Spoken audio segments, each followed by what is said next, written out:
Assalamu alaikum wa rahmatullahi wa barakatuh, my dear brothers, sisters, friends and the foes out there, and welcome to another episode of the Blood Brothers podcast with your host, Dilly Hussain. Before I introduce today's guest, I want to remind all the avid podcast listeners that you can find this episode and all 4 seasons on all the major audio platforms. And if you're tuning in via YouTube, don't be cheeky, do remember to click subscribe to the 5 Pillars YouTube channel. Today I'm joined by a barrister who is leading a very controversial case, and that is the de-proscription of the ruling Palestinian faction in Gaza, Hamas, which currently is a terrorist organisation under UK law. This subject matter, since the case was launched, has garnered much conversation, heated conversations, and I'm joined by the barrister who's leading on this case, and that's none other than Franck Magennis. Frank, welcome to the Blood Brothers podcast. Thank you for having me. It's great to be here. You've had a very busy 7 to 10 days. Tell me a little bit about it. Well, I've been involved in a few cases this week, but the one that I'm here to talk about with you is an application to the Secretary of State. I'm acting for Hamas, along with 2 other lawyers, Fahad Ansari at Riverway Law, who's instructed me, and my colleague at the bar, Daniel Greeters. So together, along with 20 experts, including some very high-profile authorities on the question of Palestine and the question of law, John Dugard, Avi Shleim, we have submitted an application to the Secretary of State under Section 4 of the Terrorism Act 2000. And by that application, we're inviting the current Secretary of State to overturn the decision of her predecessor, Priti Patel, who in 2021 added the political wing of Hamas to the list of proscribed organisations. And before that, more than two decades prior, the military wing was added to the list of proscribed organisations almost immediately after the Terrorism Act 2000 came into force. So just on that note, what is the parameters of even having this very conversation right here? Because look, you've had some heated exchanges on the right-wing press, on Talk TV and other outlets in recent days.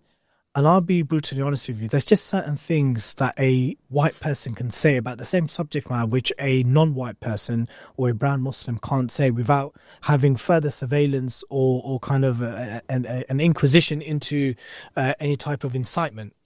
What are the parameters of speaking about banned groups and specifically Hamas in light of October the 7th, in light of the 18-month genocide that we've seen? What are the parameters? Because we don't want our channel shut down. We don't want any platforms shut down. People may want to converse about this case, but how do you do it within the parameters of what is and isn't allowed? Yeah, it's a very good question, but I should start by saying that there's no risk of this channel being shut down. You're not doing anything wrong by discussing this. No one who's listening to this is doing anything wrong by discussing this. Clearly, the Terrorism Act 2000 is designed to create a lot of offences in respective organisations that find themselves on the list of proscribed organisations, but doesn't mean you can't talk about them, right? Now, the offences are the obvious ones you'd expect, right? Don't join a proscribed organisation, that's obviously a crime. And don't attend a meeting with members of a proscribed organisation, that sort of thing. Don't wear their uniforms. So those are all very obvious risks. But the tricky offences are to do with these much broader things like expressing support or inviting support, that sort of thing. And that's where people think very carefully before they say something. And that's a massive part of our argument, right? There's this whole culture wars argument that Tories and Liberals like talking about free speech and all the rest of it. They pretend to care about free speech. But when it comes to Palestine, what they've done is they've made it extremely difficult to talk about the genocide. So I would encourage anyone listening to this to engage with the application. Go and read it, right? You can find that on hamascase.com. All of the pleadings have been made available there. And they've been drafted with a view to being understandable. It's an understandable argument. It's a thoughtful argument. There are 3 main grounds. But broadly, there are all kinds of reasons why people might want to support the de-proscription of Hamas without supporting the group itself. So that's the formulation that I've come up with for people who aren't trained lawyers. If you want to navigate these choppy waters, the genocide, the hundreds of years of history, and, the criminal regime created by the Terrorism Act, the way to do it is using what I've sometimes described as a compass, right? This sort of way that helps you navigate the waters. And the compass I've come up with is you can talk about the application, you can support the application, just don't support the organisation that's making it, otherwise you're committing a crime. We're going to go into that in much more detail later on in this conversation, but I want to ask you something. Whenever you see a documentary or a film or something about lawyers and barristers that defend serial killers, psychopaths, major criminals, violent criminals, especially the kind of high-profile cases in the States, the moral compass of the legal representative is always brought into question. Like, how could you? Why would you? And so forth about your client. Did you have any moral quandary about taking this case on? No, none whatsoever. I'm a barrister who seems to believe in the rule of law more than the liberal Zionists, I should say, who support this genocide. I'm doing my job, and I'm doing it to the best of my ability. As I said to Jeremy Scahill, another phenomenal journalist, when I spoke to him yesterday, they wouldn't be saying this if I was a Tory. They're saying this because they don't like my politics, and that's how the British establishment plays this game. They don't play by their own rules. I suppose it's a really good question for you to have raised, this question of morality. I don't want to talk about myself too much, because that's the right-wing trap that they've set for me, right? Make this about the lawyer, not about the very important case. I would encourage people to imagine they don't like me, if they don't like my suit, and if they don't like my pink headphones or whatever it is they don't like about me, all the criticism I've come in for personally, they don't like the fact that I did it pro bono. All right, why don't you imagine that a barrister that you do like, your favourite barrister, all of these obnoxious Zionist barristers that we have at the bar, people like Adam Wagner and Simon Meyerson, these KCs, why don't you imagine that they made the argument, and then you can engage with the argument instead of playing the man, not the ball? That's the first thing. Sure. And then the other thing on morality, the idea that I would take lectures in morality from the British Empire, that, I mean, not to get too personal, I come from Britain's oldest colony. I don't take lectures from a colonial empire about morality. And I certainly don't take lectures from Keir Starmer, who stands accused of committing war crimes on camera, right? Like, that is the allegation, let's be clear, that when he said that infamous thing on that video. On LBC. Yep, that he was committing a war crime. That's the allegation against him, right? He was aiding and abetting a genocide. The idea that I'd take moral lessons from that man. He has no morality whatsoever. He's debased himself entirely, and he'll be remembered forever as someone who used to be quite a useful, talented human rights lawyer, and will now be remembered as a disgrace who apologized for a genocide when it already started happening. And I could go on. Like all of these members of the House of Lords, these people in UK Lawyers for Israel, these people in Campaign Against Anti-Semitism, they can morally judge me if they want to. If they're standing in a glass house, they might want to think very carefully before they start lobbing stones at me. How central and impactful will the events of October the 7th be on this case that's been raised? And what I mean by that is whether it kind of doesn't matter where you stand on the political spectrum of how you interpret the events, the context, the history, the events building up to it, and so forth. But just to take what happened from a statistical or data point of view, there was a armed military offensive into occupied historic Palestine, or Israel if you are on the other side. Off-duty military personnel, active military personnel, and others were killed. There were hostages taking, more than 200, I believe. 56 or so are still there, I think. Forgive me if my numbers are wrong. These things happened. And it was presented to the world, especially Western audiences, in a particular way. How much does the events of October the 7th influence whether this case will be considered, overturned, categorically rejected by the Home Secretary? Of course, October 7th is important, and that's why the application addresses it extensively. Dr. Musa Abu Marzouk, who wrote 2 witness statements in support of this application, goes into a lot of detail. So one of them is a shorter witness statement about Hamas and what they represent and what they think. And the other is a much longer witness statement, which I encourage people to read, which is all about what Hamas calls Tufan al-Aqsa, right? What happened on October 7th, and their reasoning and their assessment of what happened there. And they go into a lot of detail about their commitment to the law of war and to Islamic jurisprudence, right? They make it clear that they think that there are laws governing war, and that they hold themselves to those laws, and that like any other army, there will be times when members of their armed wing commit breaches of those rules of engagement. And when they do, they tell us that they are committed to accountability, not just internal accountability. Also, we may think that they could be forgiven for having some problems with administering their internal accountability mechanisms in view of the genocide that they're experiencing. But they say they're committed to internal accountability mechanisms and to external accountability mechanisms. They welcome the jurisdiction of the ICC, unlike Israel, or the Zionist entity, as my client calls it. And so, of course, October 7th is part of the picture, and it's one that we have to address extensively, and we do. We're not going to fail to grasp that nettle. It would be ridiculous. Of course, we have to talk about that. But we have to be careful about the framing, don't we? I mean, and speaking of framing, I noticed that when you introduced this, you talked about the application being controversial. I hear that. I suppose the alternative view is that the designation was what's controversial, right? Like, Well, what was so controversial about it? Because for many, it would be like kind of expected and inevitable. well, many in Britain, you go outside the bubble that people in Britain inhabit, and it's not thought that way at all. Like, a minority of nation states have prescribed Hamas. Most haven't. And even if you just cross the Irish Sea, this is a political gulf. You go across the Irish Sea and there's a completely different political wisdom, right? Think of a figure like Bobby Sands. Bobby Sands is sort of hated or maybe grudging respect among a lot of British people. He's next to a saint on the Irish side of the Irish Sea. That's not an exaggeration. A 27-year-old man was told by a very, very powerful prime minister that he was a thug and a criminal, and that the army he said he had joined and on whose army council he sat was actually just an illegitimate band of psychopaths. And at the age of 27, he went on hunger strike, and he showed her what people will do to assert their dignity. And that's why Irish people, I don't want to homogenize them. There are different opinions about Bobby Sands within Ireland, but mostly he's regarded as a hero, right? And in Britain, they just don't understand that. I remember writing a history essay about this, not to be too personal, but the application is informed by history. So I think it's fair for me to talk about history. I remember talking to a history teacher of mine after I moved to Britain when I was 17. And I wrote an essay about Bobby Sands. I wrote an extensive essay about the 10 men who died on hunger strike, INLA and IRA volunteers who died in 1981 while on hunger strike. And he just couldn't understand it. I could see at the age of 17, I was saying, well, in the north of Ireland, he's regarded as a hero, and this is my historical analysis of what was happening there. And he just couldn't understand it. How could you write an essay that humanizes the Provisional IRA and other Republican groups in this way? And so something very similar is happening with Hamas, right? Think about human rights and the way that dignity relates to human rights, the way that dignity is the foundation of human rights. And what a lot of Zionists are saying, and a lot of people who are attacking this application are saying, how could you act for Hamas? They're inhuman. Well, they're wrong.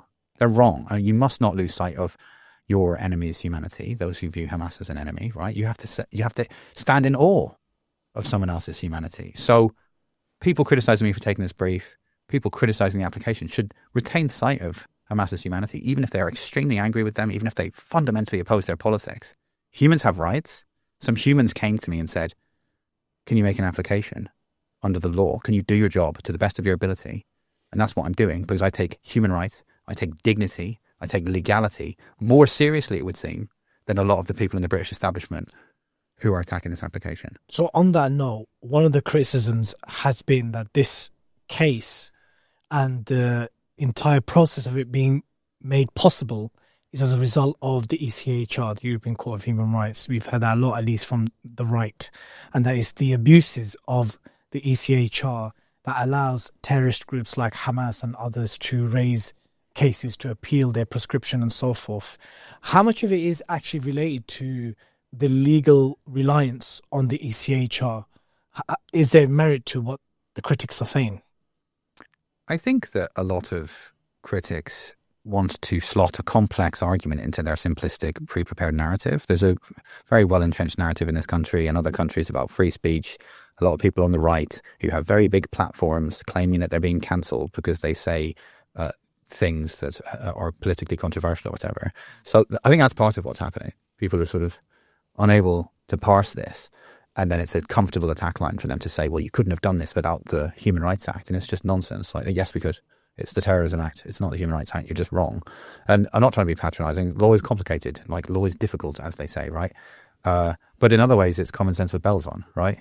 It's quite simple. The Terrorism Act 2000 says, if we add you to this list, loads of crimes kick in. That's really quite serious. Makes it very, very difficult for people to talk about it. So you should have a way of challenging it. And imagine the alternative. Imagine that the Home Secretary would have a power to just say, oh, that group's on the list now.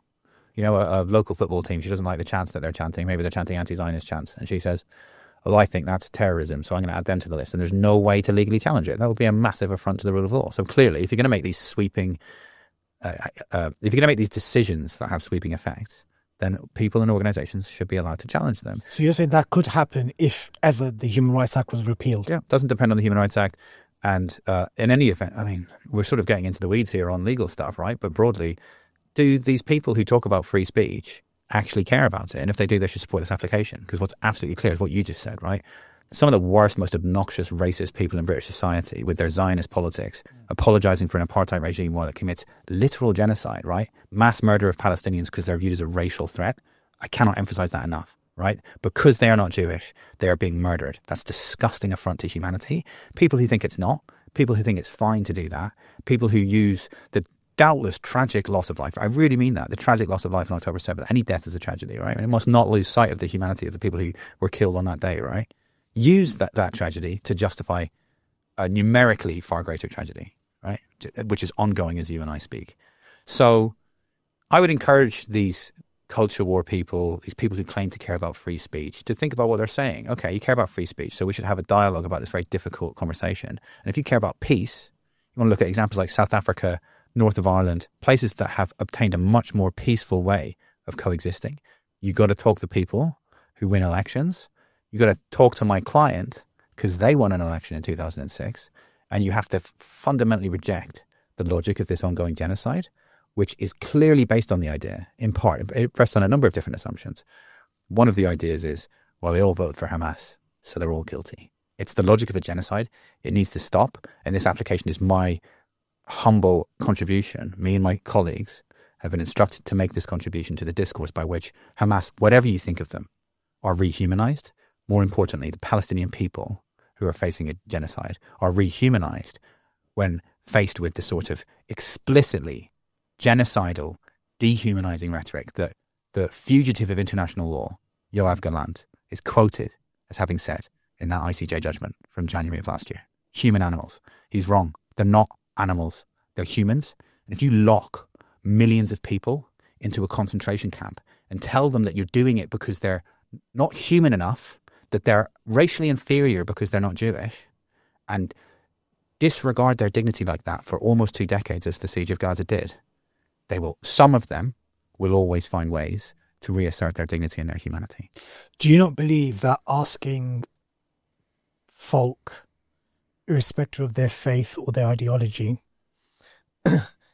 that if they're not necessarily ideologues, but they've interpreted the events of October the 7th in a particular way, they may not be well grounded on the history of a Nakba and the events that led, or the last 75 years of occupation, they're not privy to this.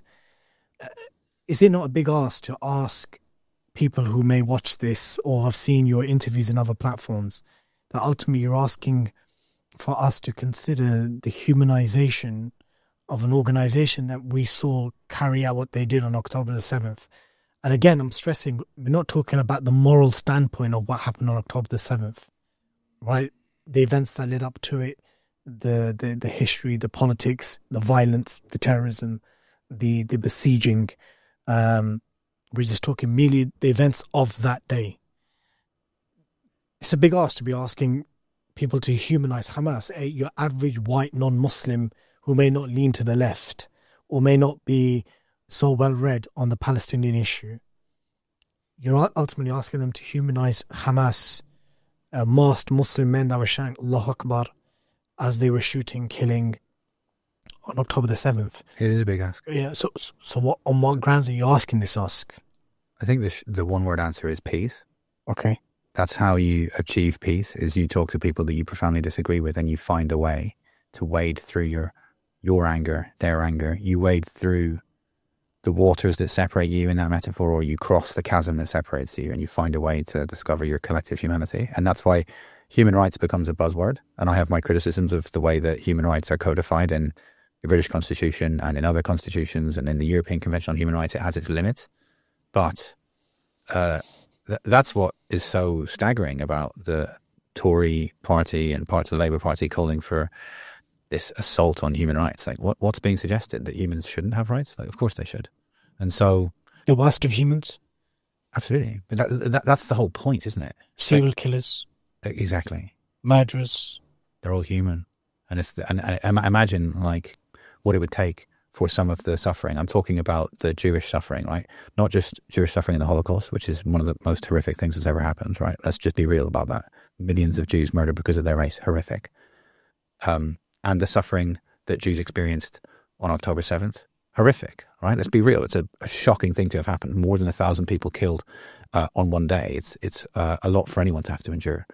And the way that affected the Jewish community worldwide. And we can think about how Zionism is implicated in that, because Zionism says, well, we're going to engage in this malicious, extremely racist colonization project in the name of Jews We're going to claim a mandate illegitimately to speak for all Jews. We're going to implicate all Jews in this because we're going to give them a right, whether they want it or not, to return to Palestine.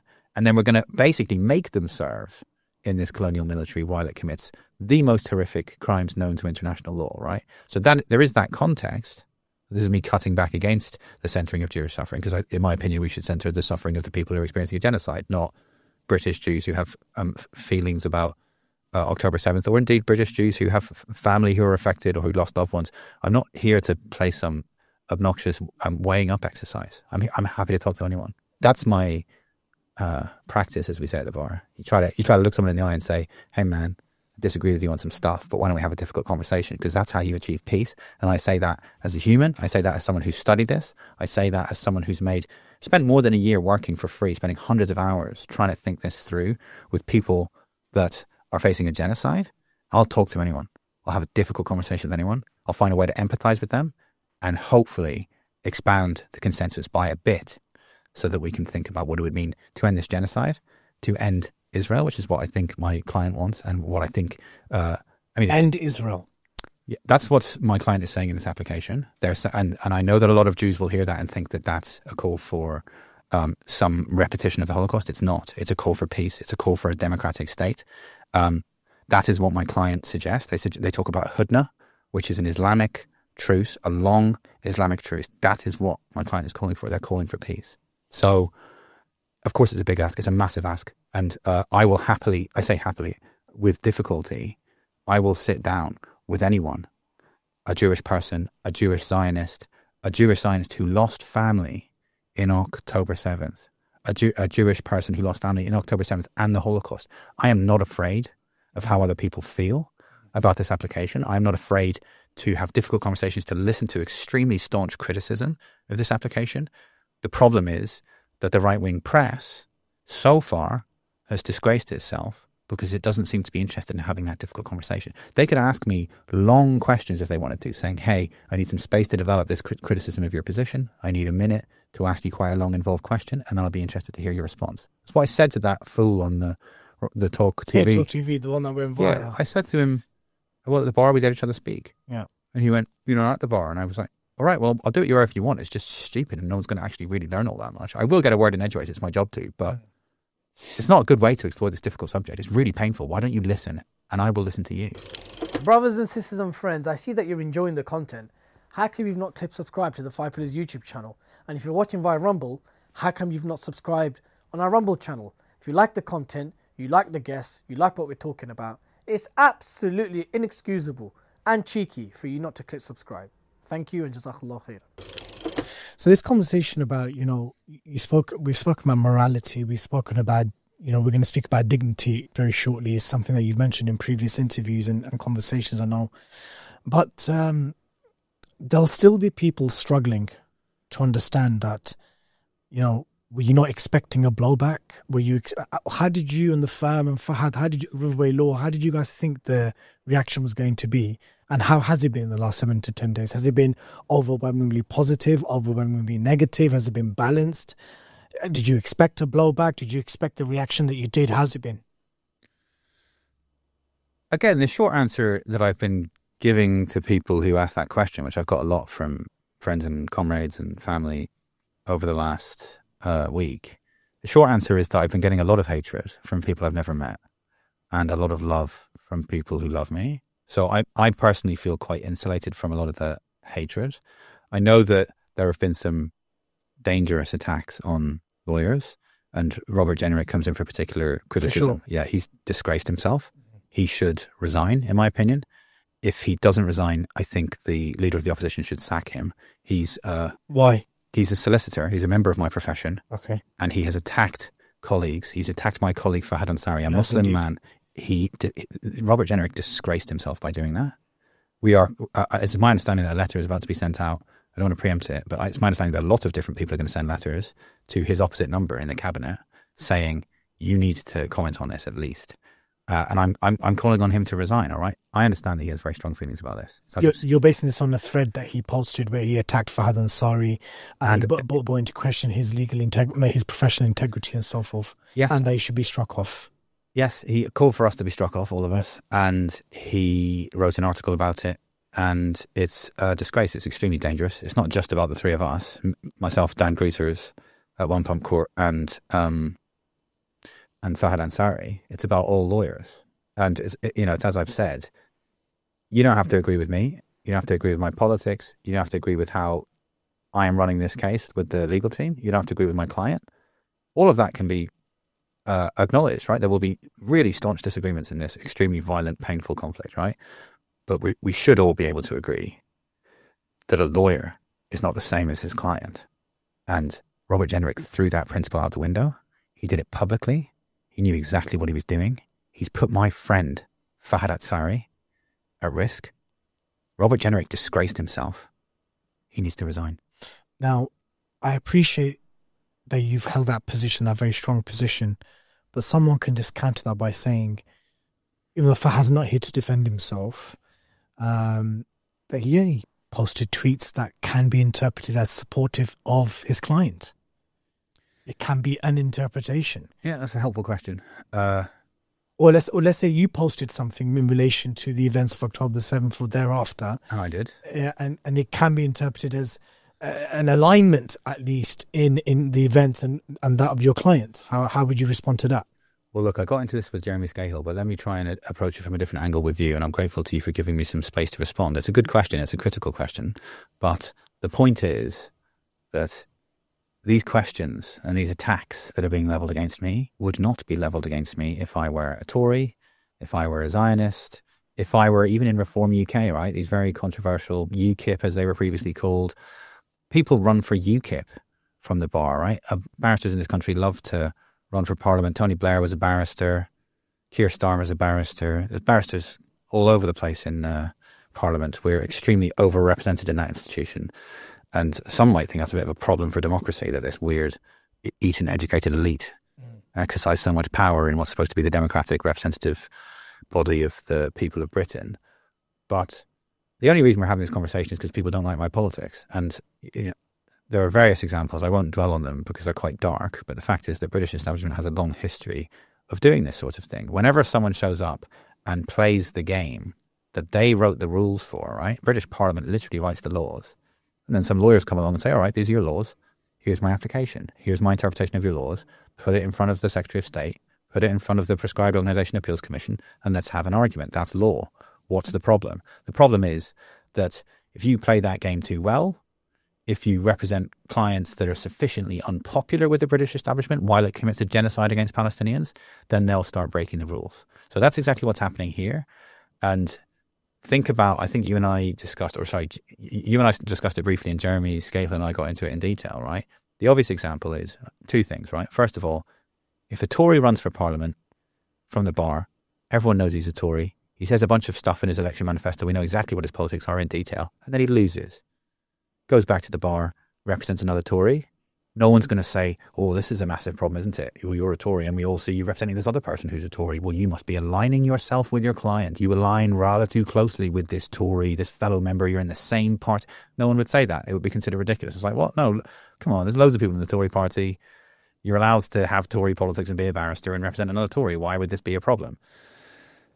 Now, that's the first point, right? It's just silly. We wouldn't be having this conversation if people agreed with my politics. And indeed, the people who do agree with my politics aren't having this conversation with me because they have integrity and they believe in the principle that lawyers aren't the same as their clients. The second point, right? So the first point is Tories represent Tories.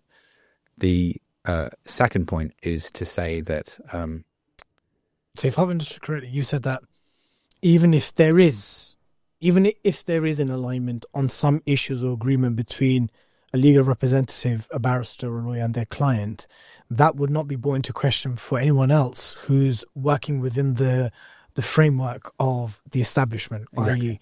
Labour, Tory, Reform, but because it happens to be Hamas or something related to Palestine or something that's quite left-leaning on this particular matter is an issue. Exactly. So I was going to make my second point. That's exactly right. I made the second point on Jeremy Scahill's podcast, so maybe, or his stream, I should say. So maybe here I can point out another example. Because look, that right-wing guy on the Talk TV segment that went viral, as I've said, I don't think he was malicious. I just think he was ignorant. I don't think he understood what he was talking about. And I was saying to him, I was trying to say to him, he kept interrupting me, and I was saying, like, what you're doing is really dangerous, bro. Let me try and explain this to you. Like, this is not how it works. You don't conflate me with my client. And he, you can hear me start to say the sentence, there's a very important principle. And then he talks across me and says, we have free speech in this country. I can say what I want. On that point, a minor correction, he can't say what he wants. There are things called, I'm not saying he did this, but for example, he could have incited violence against me, and that would be a crime. So he's wrong to say that his speech is completely unregulated, right? And that's what I was sort of gently trying to suggest to him, like, you can't just put a target on my back like this. Do you think that's what's happened in the course of the last week? He did. I said it to him. I said it to his face. You put a target on my back. Do you think Jenrick did that as well? Absolutely. And Jenrick's far more dangerous than that fool on the Talk TV show. Like, Jenrick is a opposition minister. He needs to resign. Like, you cannot do that. It's an outrageous affront to the rule of law. Whatever you think of my client, whatever you think of me, whatever you think of my friend Fahad, you shouldn't have put a target on his back like that. You knew exactly what you were doing. You need to resign. But the second illustration, perhaps, for your audience who may not be as familiar with the legal sector as I am, right? I do this every day, and sometimes I forget. I get used to, like, no, that's not how that works. And it's like, look, there's a lot of jargon in the legal sector. A lot of people very rarely, if ever, find themselves in a courtroom. I go there every day, right? So just like, you know, I wouldn't lecture a heart surgeon or whatever. I would listen. So I'm trying to explain why it was so dangerous. Think about some of these barrister sets where they act for both sides, as we say, right? They're both, the criminal bar, you both prosecute or defend, right? That's the whole idea. You're an independent barrister, you accept a brief. One day I'm prosecuting, one day I'm defending. So we can imagine a barrister who acts for both sides, a brief comes along to prosecute or defend a client accused of, let's say, anti-black racism. So I was being met with this allegation, well, you must believe what your client believes. Why would you have accepted the brief otherwise? But the example I've just described shows how absurd that is. It's like, well, hold on, I act for both sides. I don't know what side. Before I read the brief, I don't know if I'm for the prosecution or the defense. If I'm for the prosecution, then I do believe, it's not that I believe it, I'm instructed to argue that he's engaged in anti-black racism. If I'm for the defense, I'm instructed to not believe, I'm instructed to believe my client, represent my client, and advance the case that he didn't engage in anti-black racism. That's the whole point of the independent bar. It's the whole point of the principle that you don't conflate a lawyer with their client. And, you know, the point I made to Jeremy was that I've had thousands of clients. Why are you singling out this one? I've had loads of clients. You think it just doesn't make sense. The whole system of law would break down if the likes of Jenrick were allowed to have their way. That's why he shouldn't be allowed to have his way. That's why he should face consequences for what he did. Is extremely dangerous. And he owes my friend Fahad an apology. He should have some humility. People make mistakes, okay? Maybe he was angry. Maybe he was angry about October 7th. Right, fine. I'm not here to look away from that man's feelings. I'm not here to look away from why Robert Jenrick did what he did. But he made a serious mistake. And he needs to apologise. And there needs to be consequences. He needs to show that he's serious about just how much of a mistake he made, putting a Muslim brown man at risk at this particular moment. He knew what he was doing. He needs to apologise. He needs to resign. Let's talk a bit about the application now. You said earlier on that it was grounded on 3 arguments. What were those 3 arguments? Well, look, as I've said, people can read the arguments themselves. Where can they find the case? HamasCase.com has all of the pleadings, has the witness statements, has the expert reports. So don't take my word for it. Go and make up your own mind about the arguments. And if people want to have a respectful dialogue with me, with the legal team, with some of the experts involved, and with people in general, the ministers and people in Palestine and all the rest of it. That's the hope is, among other things, that this has created space for us to have a difficult conversation, and that it's almost contained by the unhelpful framework of the Terrorism Act, but it's nevertheless contained within a legal process. So we have a sort of guide rail for having a discussion. So that's my first point: is people should read it, and then broadly, the 3 grounds can be summarised as the argument from international law, the argument from human rights, and then a sort of, you might say, a practical argument about the practical effects of prescription on things like the ability to deliver aid to Palestinians when they're committing a genocide, right? So the first argument is all about various propositions that by this point are completely uncontroversial, as I've said in some other interviews, right? Just a few concepts from international law. I'll keep it relatively jargon-free. Thanks. But you and your viewers will be familiar with these concepts, right? Occupation, apartheid, right to armed force in self-defense, and genocide, right? So the first ground goes into that in a lot of detail. The British state has obligations under international law, right? It has obligations to use all of its available resources. It has to try to bring about an end to apartheid. It has to try and there's no basis for doubting that Israel's an apartheid state, right? It's racially dominating Palestinians. That's what apartheid means as a matter of law, yeah? So racial domination of Palestinians by Jews. And again, as I explained to Jeremy Scahill, it's very important for me to mention, the allegation is not being made against Jews. There are formidable Jews who are anti-Zionist and who oppose racial domination. And I'm not trying to do good Jew, bad Jew discourse. Jewish people are entitled to believe whatever they want. But the fact is that the criticism is not being made against the Jewish community, which is a diverse community and contains a diversity of opinions, including staunch, principled anti-Zionists like Avi Shleim, who supported this application by writing some brilliant expert reports. So I'm not homogenizing the Jewish community, but what's clear is the allegation is being made against the state of Israel, not against the Jewish people. The state of Israel tries to claim an illegitimate mandate to speak for all Jews. That mandate has no basis and it's absurd. Why in a case about de-proscription does it center so much around Israel being a terrorist state, Israel committing apartheid, Israel committing a genocide? Some people may posit that this is supposed to be about Hamas, their charter, their beliefs, their violence, their activities, their track record. Why is this application centered so much around Israel? Great question. And the answer is that, first of all, the application is historically informed. So it's there's all this, before we come to the grounds, there's all of this historical context and there's all the expert reports that provide even more historical context. And so an essential part of our argument is that the British state for more than a century has had a fantasy of a Jewish colony. They literally said it, like, repeatedly, we want this little loyal Jewish Ulster. And it was partly premised on anti-Semitism, right? Before the Holocaust, they wanted to get rid of Jewish people. They're like, we can get rid of all of our Jews pursuant to our disgusting anti-Semitism, and we can have a little loyal Jewish Ulster. So again, the link with my homeland, right? We can just do colonialism like we've been doing in Ireland for centuries, and it will allow us to project our power into a oil-rich, geostrategically important region. That's where Zionism comes from, and we provide that historical context in the application. And then what we say as a matter of international law is you have these obligations under international law. You have to do everything within your power to stop these concepts, these occupation, apartheid, genocide. You have to stop these things.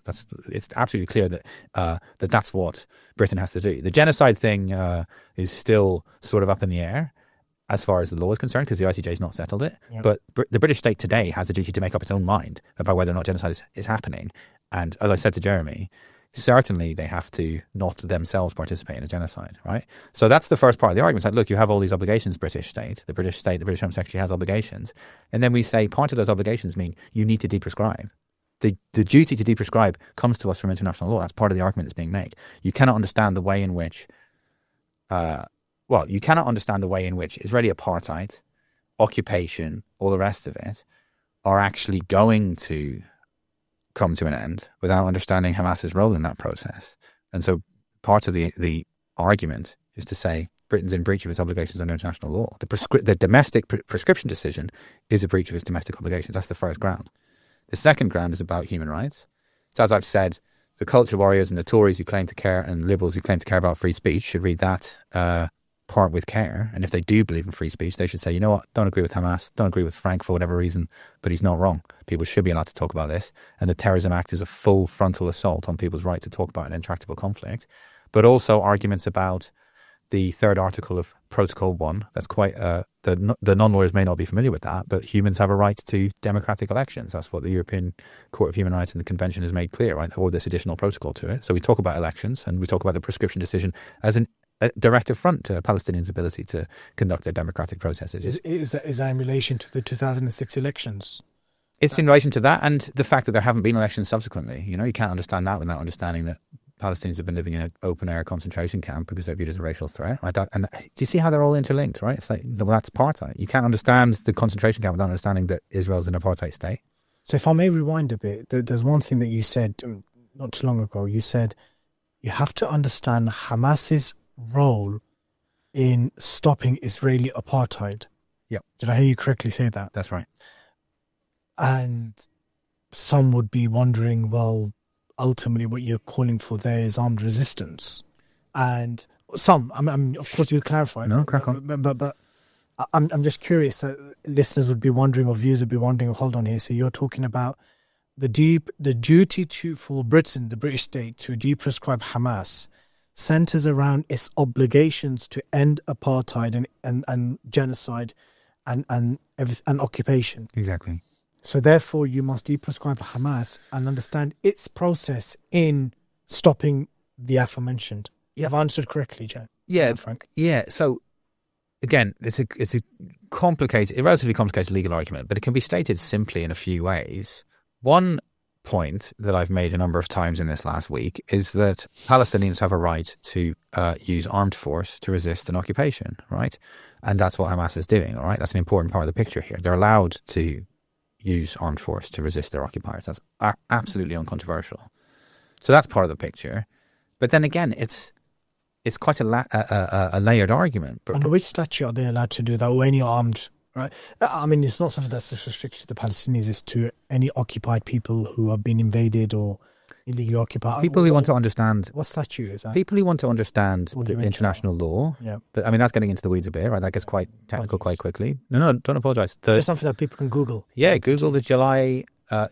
Google the advisory opinion of the International Court of Justice from July 2024. Right, there's lots of ICJ opinions, but if you Google the advisory opinion on Palestine from July 2024, that sets out some of the relevant framework in relation to international law. Now, it doesn't explicitly get into armed resistance, but the point is that under what's called IHL, international humanitarian law, there's no basis for doubting that people are allowed to use armed force to resist an occupation. Right.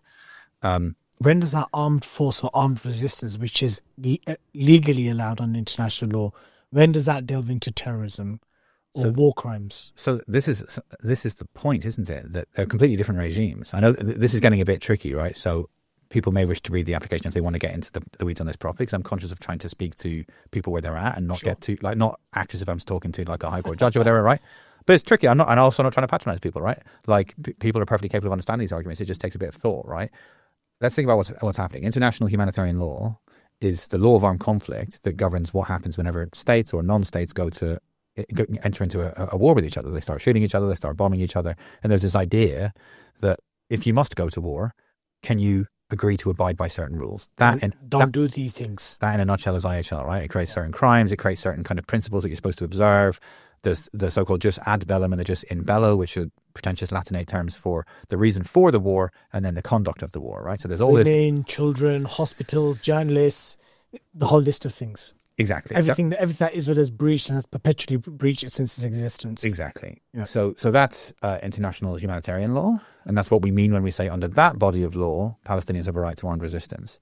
And then you have this domestic body of law created by the Terrorism Act, which is a pretty bespoke piece of legislation that the British government trialled in the north of Ireland. There was precursor legislation that emerged in the 70s that made it illegal to be a member of certain provisional IRA and other Republican groups, right? So you make a group illegal, and then if you're a member of it, it's a crime, right? That's a completely different regime, right? It's not international humanitarian law. It's domestic criminal law, and it's creating this kind of this attempt to and think about what was happening there, right? The so-called United Kingdom, right? Obviously, Irish Republicans would say that that's a colonial term and that the UK should be dissolved and replaced with two states, one called Britain and one called Ireland. So a helpful analogy in some ways, right? Two-state solution. The Irish Republicans say, no thanks, we want a one-state solution. We want one united Ireland, same way Palestinians want one united Palestine, and Protestants and Catholics can live in that state, just as Jews and Palestinians can live in a one democratic Palestinian state. So IHL is international law. Terrorism Act 2000, you know that from the fact that it says Act, it's an act of the British Parliament, that's domestic law. And there's a case called Crown and Gull, which I touched on again with Jeremy, and that's a Supreme Court case concerning a guy who was sharing videos of stuff that was happening in various war zones, got met with these terrorism prosecutions, right? Your, whatever it was, expressing support for a prescribed organisation. And his defence ran along the lines of, well, hold on, it's a war, and the things they're doing are completely lawful under international humanitarian law. And what Gull says is, yeah, that's right. They are lawful under international humanitarian law, but they are still caught by this extremely broad definition of terrorism. What was the outcome of that case? He lost. Okay.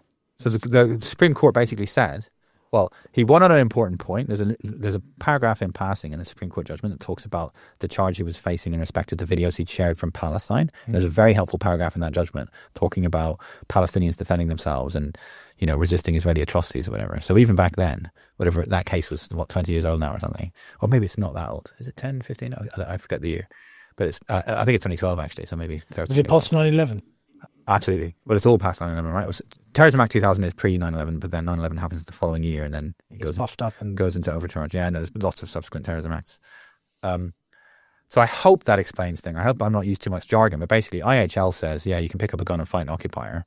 You have a right to do that. That's well contained within the law of armed conflict. As long as you don't commit any war crimes or anything like that, you're allowed to do that. And then you've got the domestic legislation that says, don't be a member of these organisations, even if they're doing things that are lawful under IHL. That doesn't matter. Part of our argument is to push back against that and say, it does matter. Palestinians are being occupied. You're supposed to be doing everything you can to resist that. You're not. You're literally financing the occupation. You, the British state, are supposed to be helping to dismantle Israeli apartheid. You're not. You're giving it staunch diplomatic and military and other support. So it's this argument from international law that, frankly, a child could make. It's like, don't support apartheid. It's not good, is it? Racial domination, no to that. Don't support genocide. Don't participate in a genocide. All of this forms part of ground one. Ground two is all about your human rights. We've talked about dignity. We've talked about free speech. We've talked about right to elections. Article 14 is your right not to be discriminated against. Article 11 is your right to manifest, right? All these massive protests we're seeing in central London that are being hyper-scrutinised. People being locked up for holding up a placard. There was that case that you may have seen reported of a man who held up, I'm not sure I should comment on that, but because it may be sub judice, right? But the point is we've all seen lots of reports of the hyper-scrutinisation of speech at those protests. That's having a chilling effect on people's right to manifest under Article 11. And their right to freely express themselves under Article 10, even if they're extremely critical of what Hamas says and does. They may still want to talk about the conflict. They may still want to say things about what a peaceful solution might look like. And what's really clear, what you've said, right? It's not just white people like me, Irish people, whatever you want to talk about it. It's Muslims, it's Palestinians, it's brown people, racialized people who find themselves on the sharp end of an extremely racist and violent empire, we call the British Empire, and there's extremely racist policing laws. And they know full well that they're the ones who are going to be hyper-scrutinised. It's their communities that are being surveilled.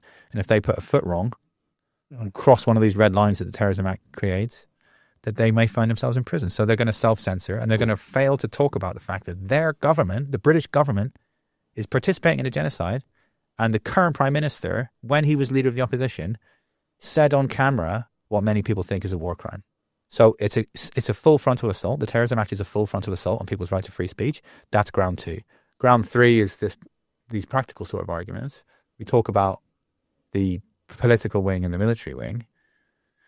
And it's worth reiterating, military wing prescribed in 2001, 25 years ago. Some brigades. That's right. Yeah. And then the Priti Patel, that compromised figure, whatever you think of her, she made the decision to prescribe the political wing. 2021. Yep. Astonishing. Like you think about, and I've said this, but I make no apology for repeating it. Think about the Troubles. Birmingham pub bombings, Jean McConville, all these people who got killed by Irish Republican groups, right? Atrocities were absolutely committed. Civilians were killed. Crimes were committed. Really serious violence. As well as, of course, the crimes by the British, by their allies in the loyalist paramilitary groups that they had a hand in controlling. So lots of violence on both sides. I'm not painting any false equivalences. It was a very horrible, violent conflict. Of course, nowhere near as violent as what we're seeing in Palestine. Even at the height of that bloody conflict, they never prescribed Sinn Féin. Why would you prescribe the political wing? What message does that send? That you're not serious about peace? So they prescribed the political wing of Hamas, and now it's inhibiting things as urgent and serious as humanitarian assistance. Right? So we can't send, people are struggling to send aid because they're worried that they'll be supporting or financing or accused of supporting or financing a terrorist organization because they try and send aid to the Palestinian people while they've experienced a genocide in which the British government is participating. That's ground three in a nutshell. But like I said, I encourage people to read it because it is a complex... Hamascase.com. Hamascase.com, and it is a complex legal argument, but it's written to be understood. It's written in plain language.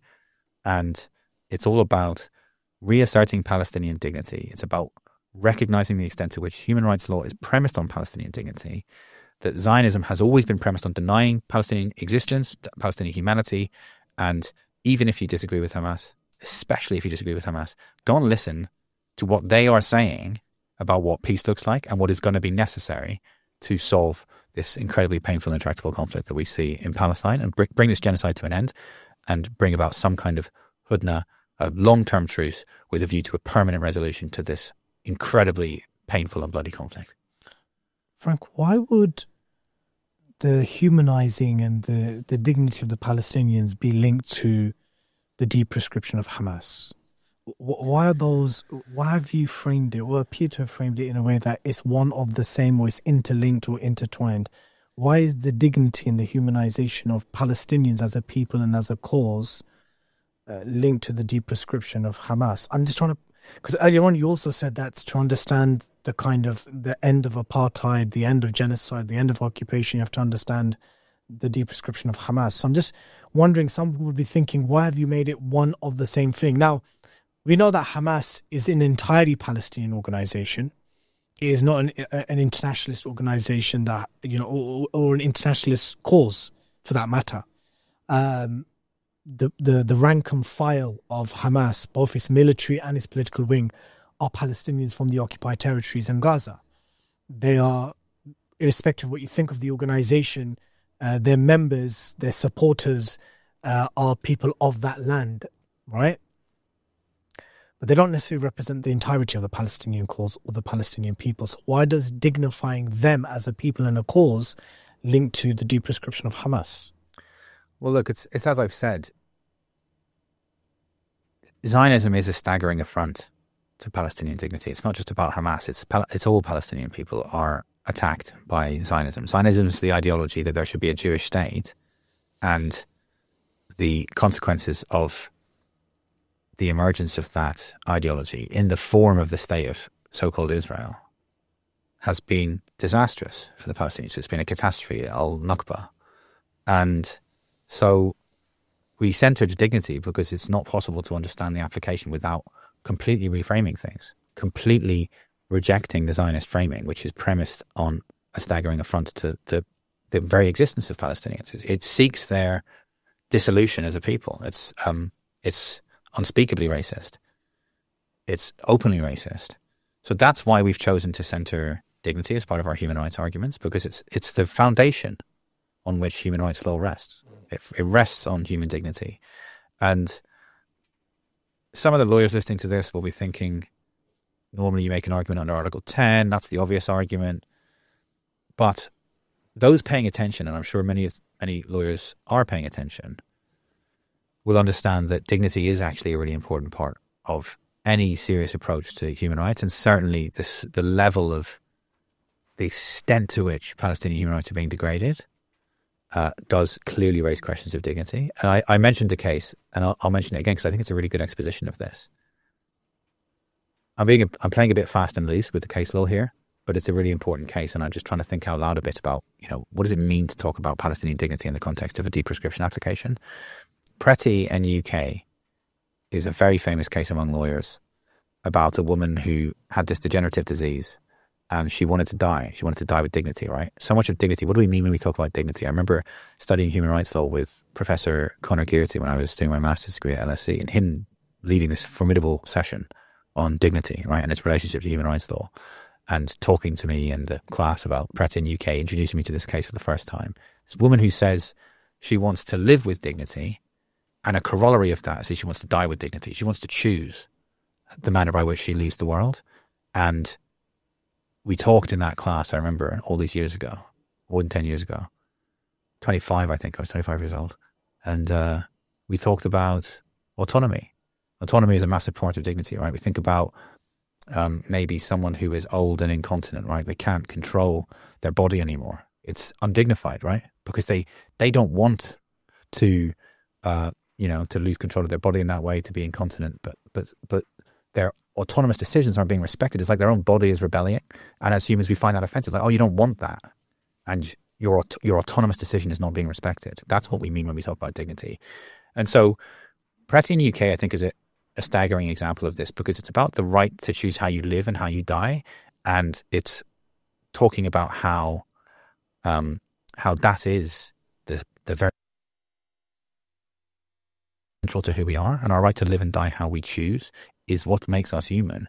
And you can see why exploring those, I would say, very moving cases from the case law of the European Convention on Human Rights and the domestic interpretation of the European Convention, you can see how that obviously applies to Palestine. I encourage lawyers who are critical of this, proper, barristers and non-lawyers as well, who are interested in thinking about this with me, thinking about what my client has to say.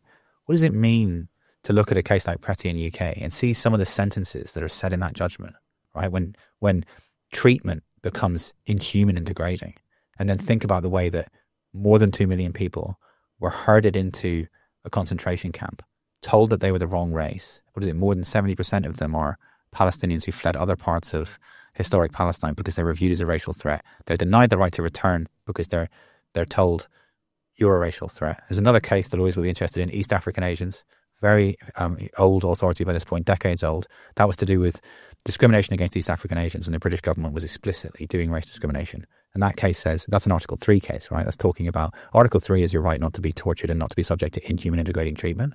And what was said in that case is, where the level of race discrimination reaches a certain level, where it's so naked, it is inhuman and degrading, even without anything more. You don't need Article 14 for the law nerds, right? You don't need to say I'm being discriminated against. If the discrimination is sufficiently direct, it's not just a breach of Article 14, it's a breach of Article 3. It's inhuman and degrading.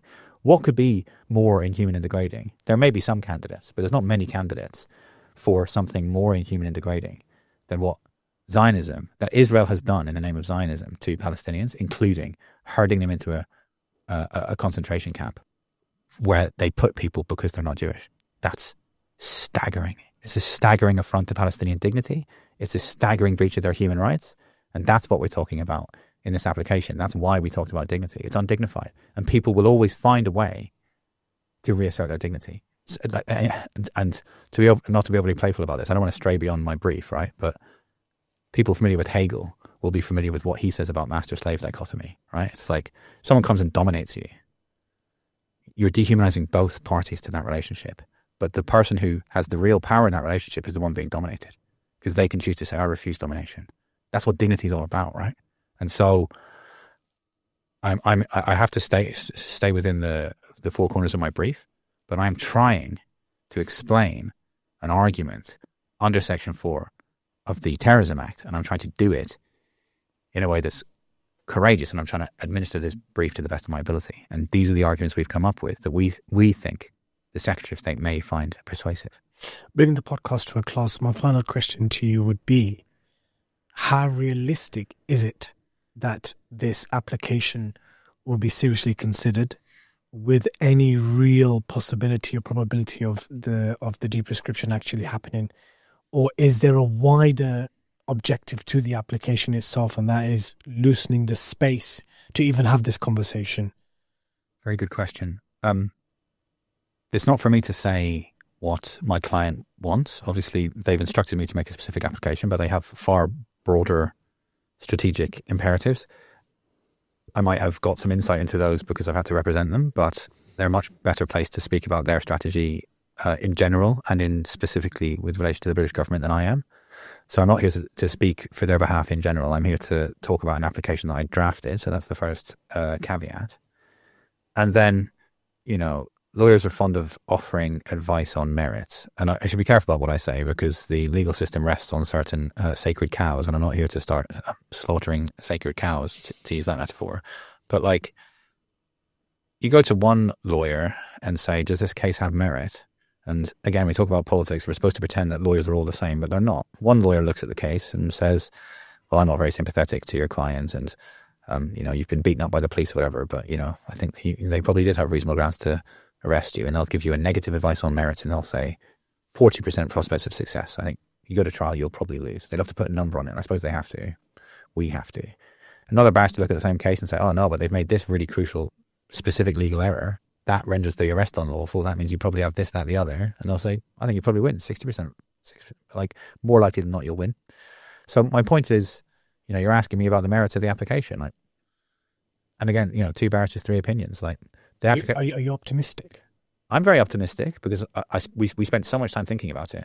My experience since before the genocide is that if you go into a British court and say the quiet part loud, you say the bit that even liberals who claim to believe in the rule of law simply won't say, then usually a good judge, a thoughtful judge, intellectually honest judge, or maybe intellectually courageous is the better way to put it, will go, he's not wrong, actually. I go, yeah. You go into court and you say, well, it's apartheid, isn't it? There's no basis for doubting that. A lot of judges will go, Yeah, actually, I've never heard anyone say it quite so simply, but that's correct. And what's an illegal occupation? It's been illegal for more than half a century. That must be right. Yeah, I suppose that's true. So before the genocide started, I was going into court and trying to say these arguments. It's apartheid. We didn't have the July advisory opinion yet. That came down in 2024. We had Amnesty International, we had Human Rights Watch, we had BTLM, we had a 2017 report from a UN body. So I just started going into court and saying, well, it's apartheid, isn't it? And apartheid means racial domination, doesn't it? I mean, those attacking me, I mean, perhaps I shouldn't emphasize things in this way, but my pinned tweet talks about racial domination, right? 5 years ago, a lot of people criticized me for this tweet. I tweeted something about racial domination and apartheid. People got very, very angry. That's the legal test. So this application is premised upon that notion that we should go to the British system, go to the British Home Secretary, go to the British courts and just say the quiet part loud. Just say you follow the law. You say this is a system governed by law. You say that Hamas can be legally represented to make an application to remove themselves from this list if there's grounds for doing so. Here's some grounds for doing so. And central among them are, like I've said, these obvious concepts. You don't have to be a lawyer to understand. Apartheid is racial segregation and domination. Don't do that. The prescription decision is clearly related to those things. Illegal occupation is illegal. Don't support that. Genocide, obviously illegal. Affront to humanity. Don't support it. And think about the way that the prescription decision has been mixed up in the logic of the genocide. These arguments are common sense. So I would encourage your viewers to engage with it with an open mind. Especially viewers, I understand that there are a section of your audience who don't agree with your politics, don't necessarily agree with my client. And it's precisely those people who need to read it. Read it with an open mind. I'm not afraid of criticism. My client's certainly not afraid of criticism. But read it. Read it with an open mind. Actually engage with it. And maybe we can find a way to have a difficult conversation as the human family about what it would mean to see peace in Palestine. I really believe that. Frank, it was an absolute pleasure having you on. And perhaps we could have a future conversation about other cases that you've worked on or even the outcome of this current application. Thanks for coming on. I would love that so much. Gurmayagat, as we say in Irish, which means thank you. Thanks, Frank. Brothers, sisters and friends, I hope you all thoroughly enjoyed this episode as much as I did. I would like to remind you all that you can find this episode on all 4 seasons on all the major audio platforms. And if you're tuning in via YouTube, don't be cheeky. Do remember to click subscribe to the 5 Pillars YouTube channel. Until next time, Assalamu alaikum wa rahmatullahi wa barakatuh.